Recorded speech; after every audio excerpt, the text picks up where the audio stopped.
Here's that his motive was to commit a mass shooting. Tonight, we're uncovering more of what police say could have been a mass shooting at Bass Pro Shops in Spanish Fort on Saturday. Employees and customers were running for cover as a gunman opened fire, literally everyone dodging bullets. Video from the second floor inside Bass Pro Shops showing the moments the situation came to an end. They got him. Spanish Fort Police Chief John Barber says 38-year-old Robert Smith was tased and taken into custody following Saturday's shooting at Bass Pro Shops. I definitely believe that our officers prevented what would have been a mass shooting incident. When they encountered Robert Smith, he had a bulletproof vest on. From the pictures I've seen, he had several weapons. He had 3 AR rifle platforms, 1 AR pistol, a 9mm short rifle, a shotgun, and 2 pistols with several hundred rounds of ammunition for all the weapons. Chief Barber says these weapons were recovered at the scene. Earlier Saturday, when that emergency call came in, officers raced to the outdoor retail store. Bass Pro Shops employee Davis Marrero says employees saw the alleged gunman using 2 different weapons. So he was shooting 2 kinds of rifles, had an AR-15 and what I told was an AR-10, which is also a .308, which is a more powerful round. He didn't hit anything on top. But he went to the side of the Bass Pro Shop. I don't know if he made a mistake and just didn't go to the main entrance. My understanding is once they realized what they were dealing with, they locked the doors, they made sure everything was shut. Eyewitnesses and police investigators say the alleged gunman wasn't alone. There was a female that was with him yesterday. We interviewed her. At this point, she's been released. She has not been arrested for anything at this point in the investigation. Chief Barber says this investigation is ongoing. He tells us Smith faces a number of charges, including resisting arrest, reckless endangerment, discharging a firearm into an occupied building, and assault second degree related to one of the officers injured while taking him into custody. Now to an NBC 15 News exclusive. NBC 15's Laura Barcheski joins us live with more from the alleged gunman's family and neighbors. Laura, what did they have to tell you? The family is in shock right now. They say they're searching for answers as this behavior was out of character for Robert Smith, or Junior as they call him. They say they're thankful that no one was seriously injured or killed, and they're so sorry for any damage he may have caused to the community. We are shocked. We are hurt. We don't understand now what's going on and why it happened. Robert Jr. is my cousin. I love him dearly. The family loves him dearly. Robert Smith Jr.'s cousins and uncle say he was never known to be violent. I'm still shocked. I want to know that wasn't none of him because he wasn't that type of person. He wasn't raised like that. My cousin and I are very close. We're the same age. We're classmates, graduated together. And what we saw yesterday is not characteristic of him at all. Junior's a very loving person. He's a family person. We come from a very tight-knit family. The family has no idea why Robert was in Spanish Fort at Bass Pro Shops that day or what drove him to shoot dozens of rounds at the store. We are thankful to God that no one was injured inside the store. We are thankful to God that the officers acted in a way that they were able to subdue him and save his life, as opposed to him ending up like so many others who have been killed while trying to be apprehended. The family of Robert Smith tells us law enforcement officials served a search warrant at this house where he lives in the Toddtown neighborhood in Grove Hill, Alabama. They say in this neighborhood it's commonplace to have a variety of weapons, as many of them hunt frequently, and they weren't at all concerned by the guns he owned. All of the men in this community have weapons. We all hunt, our kids hunt. It's a normal thing. But what wasn't normal was the way the family says Robert was acting lately.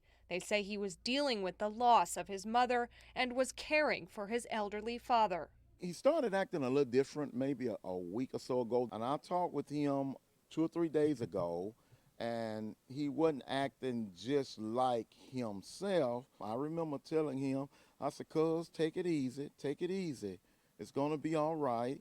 And he said to me, he said, I love y'all, but people just don't understand. A neighbor also noticed, saying Robert had been riding around the neighborhood on a four-wheeler, carrying one of his guns.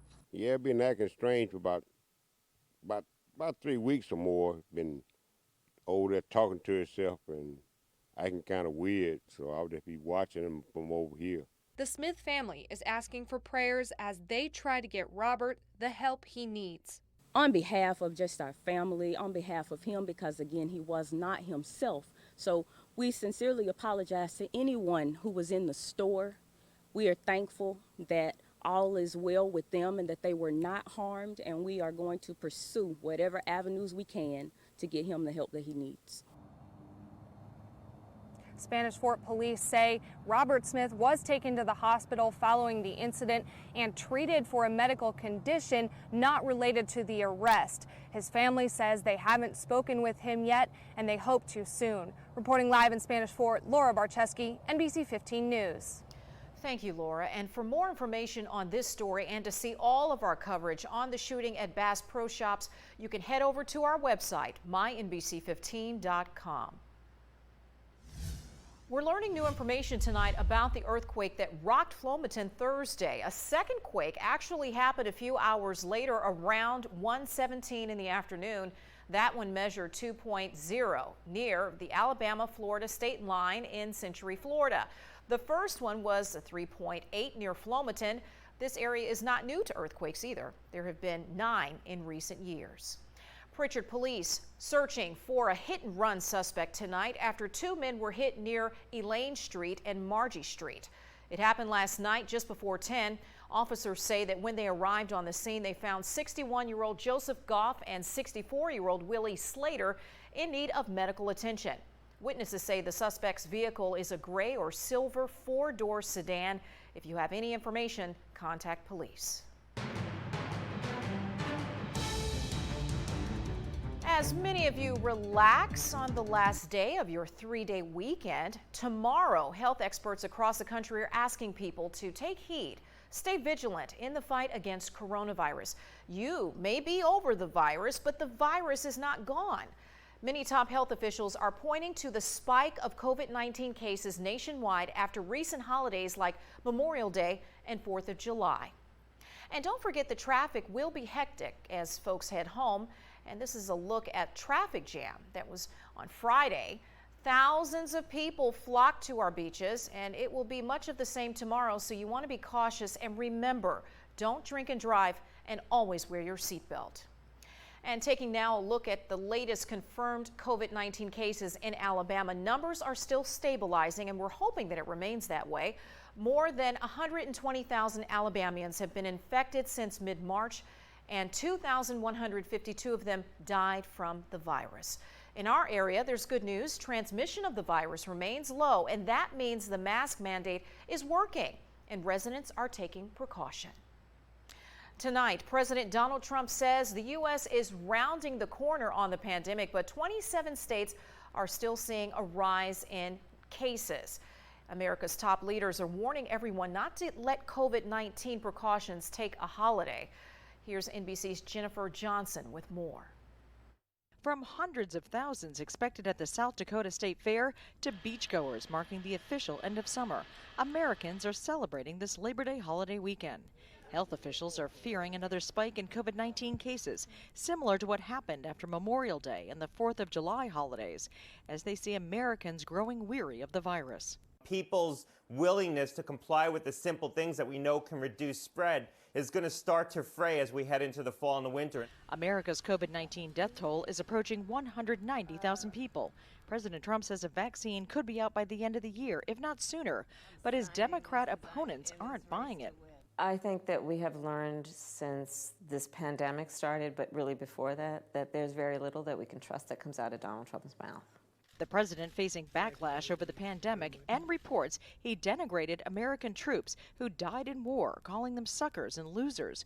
White House officials Sunday defended the president. This president supports the military in an unbelievable way. He's created more funding to rebuild the military. On Twitter, the president also fired back, saying the Democrats, together with the corrupt fake news media, have launched a massive disinformation campaign. Other media outlets have confirmed the allegations, including Fox News. The president has called for the firing of the Fox News reporter. Jennifer Johnson, NBC News, Washington. This remains a riot. All persons must immediately leave the area. A riot declared. The 100th night of protests in Portland, Oregon went down in the books. Now, homeowners are voicing concerns. Escaping the flames, a busy weekend for firefighters battling massive wildfires in California and a dangerous rescue for hundreds of campers. Plus, vaccine preparation, the timeline, and latest information from the CDC.